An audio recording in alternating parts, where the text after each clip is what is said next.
بسم اللہ الرحمن الرحیم۔ محبت وہ واحد احساس ہے جس کا آغاز خود اللہ کی ذات سے ہوا۔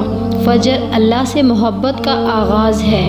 جب ہم خود محبت کا آغاز کرتے ہیں نا تو اللہ پاک بھی اظہار محبت میں ہمیں باقی نمازوں کی توفیق دے دیتے ہیں۔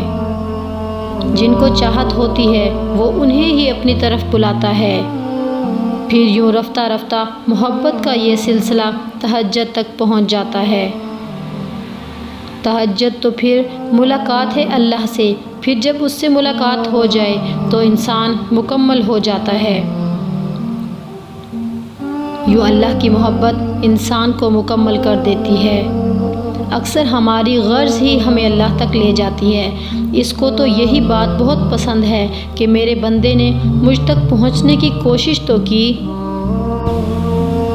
پھر وہ کوشش اپنے مقصد کے لیے ہی کیوں نہ ہو، خود تک پہنچنے کے ذریعے وہ خود ہی بناتا ہے۔ انسانی سوچ اس کی مصلحتوں سے بہت دور ہے۔ شاید تب ہی تو وہ توڑ کر بناتا ہے کہ دیکھو اگر یہ شخص یا چیز تمہیں مل جاتی تو اتنا بڑا نقصان ہو جاتا کہ تم تصور بھی نہ کر پاتے۔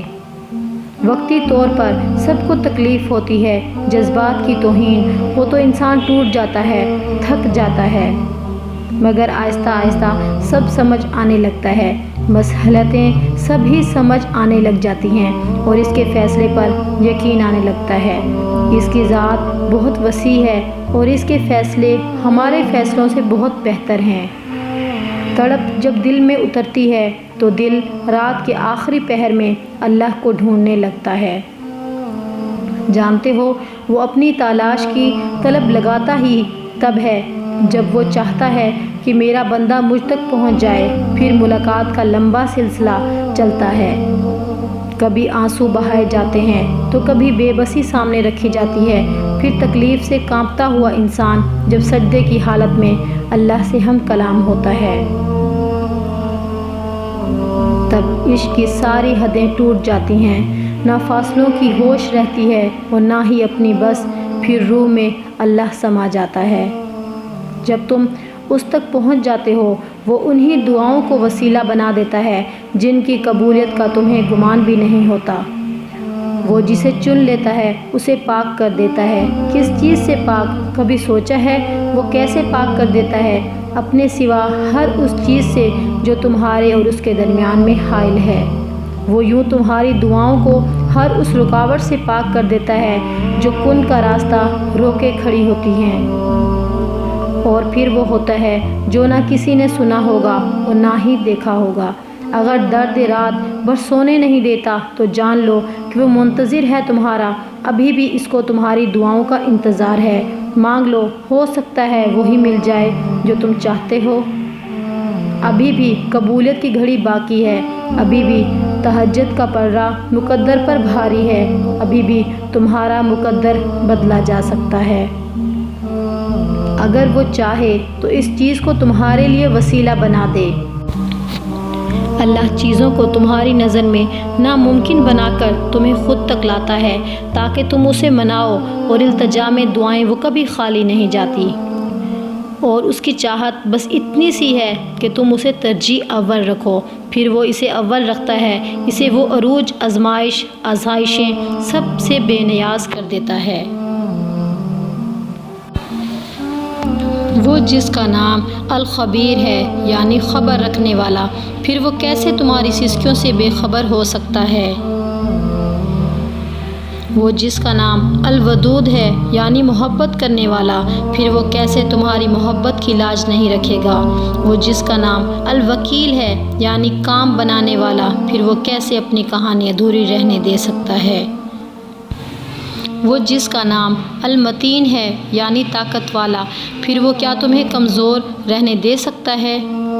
وہ دیکھتا ہے کہ میں نے جیسے بنایا وہ مجھ سے محبت کرتا ہے یا اپنی چاہ سے کچھ دعائیں اس لیے بھی ادھوری چھوڑ دیتا ہے ان دعاؤں کے پورا ہونے کی تڑپ تمہیں اس کے قریب کر سکے۔ تب تمہارے ہر چھپے بہائے جانے والے آنسو پر اللہ تمہیں کن سے نواز دیتا ہے۔ کیا پتہ دیری ناممکن سے ممکن تک کا مختصر سا سفر، وہ جس کا نام الصبور ہے یعنی صبر دینے والا، پھر وہ کیسے تمہیں تڑپتا ہوا چھوڑ سکتا ہے؟ وہ جس کا نام العلیم ہے یعنی جاننے والا، پھر وہ کیسے تمہارے دل کی کیفیت سے بے خبر ہو سکتا ہے؟ وہ جس کا نام الرافع ہے یعنی بلند مرتبے والا، وہ کیسے تمہیں گرا رہنے دے سکتا ہے؟ وہ جس کا نام القادر ہے یعنی قدرت رکھنے والا، اس کے لیے تمہارے ہر گمان کو حقیقت میں بدلنا بھلا کیا مشکل ہے؟ تہجد کی طاقت ہی ایسی ہے، زندگی دنوں میں بدل جاتی ہے اور کبھی تو لمحوں میں۔ تہجد کے وقت کے آنسو اور بے بسی اللہ کبھی ضائع نہیں کرتا۔ ہاتھوں کا اٹھ جانا یا سر کا اٹھ جانا کبھی بھی ہمارے بس میں نہیں ہوتا۔ ہم اللہ کو کبھی نہیں چنتے بلکہ اللہ ہمیں چنتا ہے۔ دعا کی ہمت، صبر کا حوصلہ تبھی تو آتا ہے جب وہ تم سے راضی ہو اور تمہاری رضا پر حکم کن فرمانے کا سوچ رکھا ہو۔ جب بے بسی تمہیں سجدے میں گرا دیتی ہے تب تم اسے القادر پاؤ گے۔ اگر درد ایسا دیتا ہے کہ ساری رات آنکھ نہ لگ سکے تو پھر وہ سویرا ابھی ایسا دیتا ہے جو ان آنکھوں کو ٹھنڈا کر دے۔ آزمائش طویل اس لیے ہوتی ہے کہ تم درد میں اللہ سے ملتے رہو۔ اللہ جب سجدہ، تہجد اور دعا کی توفیق تمہارے مقدر میں لکھ دیتا ہے تو قبولیت کے معجزے خود بخود ہونے لگتے ہیں۔ اگر اس چیز کا خیال دل سے نہ نکلے تو جان لو کہ تمہاری دعا قبول ہو چکی ہے۔ ذرا سی دیری بس ملاقات کا بہانہ ہے۔ تمہارے دل کی بے قراری اور راتوں کو یوں تڑپنا وہ سب دیکھتا ہے۔ جب یقین کی ڈور اللہ پر چھوڑ دی جاتی ہے تو پھر اللہ اپنے بندے کو رسوا نہیں کرتا۔ تب صبر آزمایا جا رہا ہے۔ ممکن ہے وہ تمہیں امید سے یقین کی طرف لا رہا ہو۔ صبر کا دامن تھامے رکھیں، بے شک وہ تمہارے ہر آنسو، ہر تکلیف، ہر پریشانی اور صبر سے واقف ہے، اور بے شک اللہ صبر کرنے والوں کے ساتھ ہے۔ جزاک اللہ خیرا۔